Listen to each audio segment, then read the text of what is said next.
बाप और बेटे और रूह कुद्दुस के नाम से आमीन। आज हम मुकद्दस यूहन्ना की अंजील उसका दूसरा बाब और उसकी आयात 15 और 16 पर ध्यान और ज्ञान करेंगे और आज हम दोहरी सफाई इसके बारे में सुनेंगे।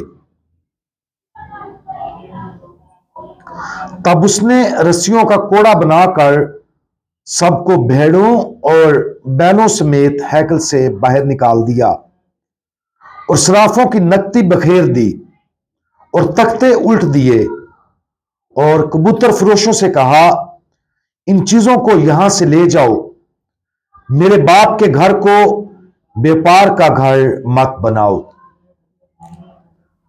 चारों अनाजील में हम पढ़ते हैं कि खुदावंद यीशु मसीह ने हैकल की सफाई की।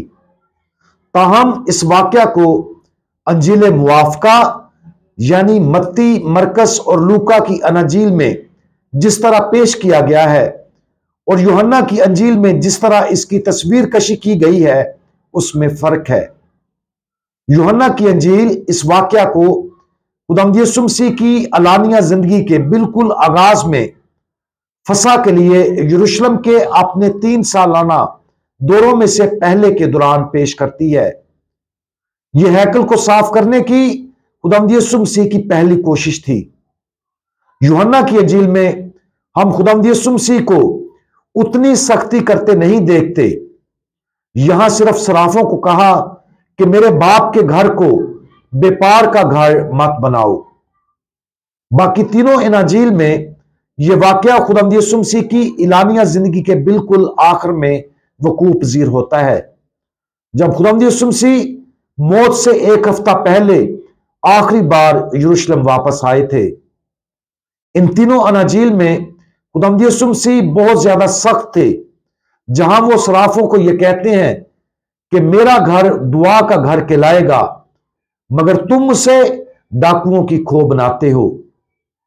खुदावंद यीशु मसीह की इलानिया जिंदगी के वक्त यहूदी हैकल वो जगह थी जहां लोग हर साल फसा मनाने के लिए जाते थे, जब खुदा ने यहूदियों को गुलामी से आजाद किया था और मिस्र में पहले फसा की याद में एक बेदाग नर मेमने की कुर्बानी पेश करते थे। इस सालाना जश्न के दौरान यरूशलेम का सफर करने वाले यहूदी खानदान कुर्बानी के लिए एक भेड़ का बच्चा खरीदते। मुकर्रर वक्त पर वो हैकल के सहन में जानवर को ज़बह करते और फिर उसे काहन के सामने पेश करते, जो कुछ खून जमा करके उसे कुर्बान गाह पर छिड़कता और फिर कुर्बानी में चलाए जाने के लिए खाल, इज़ा और चर्बी को अलग करता।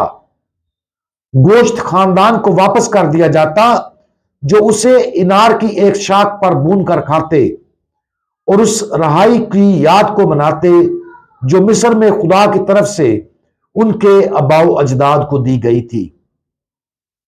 आज हम यहूदी हैकल को मसीह की इलामत के तौर पर देखते हैं, जो नई हैकल काहिन और बर्रा है।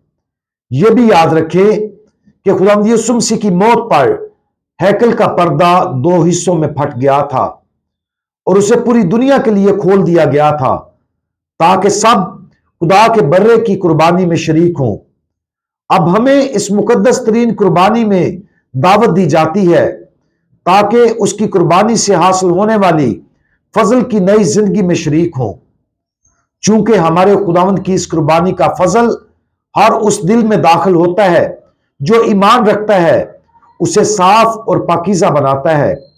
इसलिए इस फजल को हासिल करने वाला हर शख्स उसकी नई हैकल का रुकन और खुदा का नया मस्कन बन जाता है। जब खुदावंद यीशु मसीह ईद फसा पर आए और हैकल में उन जानवरों की खरीदो फरोख्त को देखा, तो उसने उन्हें बड़े जोश के साथ बाहर निकाल दिया। यह वाज़ेह था कि ईद फसा का यह मुकद्दस जश्न ईमान का जश्न कम और मुनाफा का कारोबार ज्यादा बन गया था। खुदावंद यीशु मसीह का अमल इस जोश की अलामत भी है, जिसके साथ वो अब हमारी रूह की हैकल को साफ करने की कोशिश कर रहा है। सबसे पहले जब गुनाह और खराबी हमारी रूहों में फैल जाती है, तो हमारा खुदावंद नरम लामत का रास्ता इख्तियार करता है। जैसा कि उसने यूहन्ना की अंजील में हैकल की पहली सफाई के दौरान किया था। अगर हम अपने गुनाहों पर कायम रहते हैं तो खुदावंद हमारी सफाई के लिए मजीद पुरजोश हो जाएगा, जैसा कि उसने मरने से एक हफ्ता कबल हैकल को साफ करने की अपनी आखिरी कोशिश के दौरान किया था। आज खुदावंद की तरफ से यरूशलेम में हैकल की इस दोहरी सफाई पर गौर करें और यीशु के आज के मुकद्दस अमाल को अपनी रूह पर लागू करें। क्या हमने हाल ही में ऐसे नए गुनाह किए हैं जिनके लिए खुदावंद की तरफ से नरम सरजनिश की जरूरत है? क्या ऐसे गुनाह हैं जो यीशु हम पर बरसों से जाहिर कर रहे हैं और जिन पर आज भी हम सख्ती से अड़े रहते हैं? हम खुदावंद यीशु मसीह को मोहब्बत के अमल के जरिए मलामत करने और पाक करने की इजाजत दें, ताकि खुदा के बर्रे के तौर पर उसकी बचाए जाने वाली कुर्बानी में दर हकीकत हमें पाक कर दे। हमें गुनाहों से पाक साफ करने वाले खुदावंद, आपने यरूशलेम में मौजूद हैकल को एक बार नहीं बल्कि 2 बार साफ किया। उसकी पाकीज़गी और इबादत के लिए आपका जोश वाज़े था। मेहरबानी फरमाकर आज हमारी रूहों के अंदर बसेरा करें और हमें तमाम गुनाहों से पाक कर दें।